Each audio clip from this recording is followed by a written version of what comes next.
Бүгд Хятад улсын олон улсын радио Монгол улсын Үйсэ бүрэн дүнс сургууль хамтран Гүнзгий танхимаас зохион байгуулж буй хятад хэлээр эсээ бичлэгийн уралдаан, илтгэлийн уралдаан жил бүр зохион байгуулагддаг.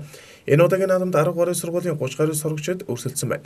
Улаанбаатар Эрдэнэт дархан хотуудын хятад хэлний сургуультай ерхий боловсролын сургууль төсвөрийн шилдэг 2 сурагч оролцож байгаа. Уралдаанд дунд ахлах анги гэсэн 2 ангилаар 2 шатаагаар явагдаж байгаа бөгөөд 1-р шат 3 минутын хугацаанд илтгэл авна. Харин илтгэлийн сэдвийн дагуу шүүгчид оролцогчдоос 3 асуулт асуух юм. Харин 2-р шат нь авьяас үзүүлбэр байх юм. Үзүүлбэрийн хугацаанд 3 минут бөгөөд хятадын үндэсний урлагийн соёлын үзүүлбэр байх юм. Жага сэтгүүлчээр суугаад тэрнээс харахад бол энэ 5 жилийн дотор одоо энэ хятад хэлний сургуультай дунд сургуулиуд улам нэмэгдэж одоо Улаанбаатар хотод 20 сургууль явж байгаа, ажиллаж байгаа.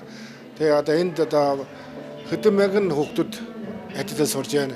Хятадд сурж байгаа сонирхол хүүхдүүд сонирхол их улам өндөр болж улам их болж байна. Тэгээ энэ бол одоо яг хоёр орны одоо эдийн засаг улс төрийн харилцаа худалдаа улам өргөжж хүмүүсийн харилцаа одоо улам их болж байгаатай холбоотой гэж үзэж байна. Тэгээд нийгмийн амьдрал дээр одоо өрөлт хэрэгцээ их байна гэж. Хятадууд бол ажилтны дорны аялал гээд улсын тэмцээнд зохиогддог. За би энэ тэмцээнд болохоор 3 удаа оролцоод гурван дээр 1-р байр авч ирсэн. Тэгээд одоо энэ илтгэлийн тэмцээнд болохоор анх удаа орж байна. Тэгээд энэ жилийн дорны аялал гэсэн ер нь бол орох гэж бэлтэж байгаа. Горцол гэдэг. Би анх удаа энэ илтгэлийн тэмцээнд орж байгаа. Энэ удаад би илтгэлийн тэмцээг төрийн сайнны нэг хичээл дуулж явах сонсоод өөрийгөө хэр их хүчтэй гэдгийг ойлгож чадсан. Энэ ерөнхийдөө илтгэлийн тэмцээнд 3 дахь жилд оролцож байгаа. Мөн дорны аялал тэмцээнд бас 4-д оролцож байсан. Тэгээд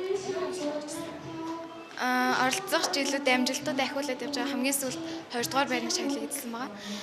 Ер нь Тархан цагаан сургуулийн маань хувьд гэх юм бол жил болгон тэмцээнүүдэд бэлтгэгдэж ирж оролцдог. Тэгээд жил болгон амжилт үзүүлээд нутаг бүцдэг. Энэ жилийн хувьд хэдийгээр бага хүүхэд оролцсон ч гэсэн хүүхдийн эсээ бичлэгийн илтгэл тавих чадвар сайжирч байгаа хэмээн шүүмжлэгчид онцолж байна.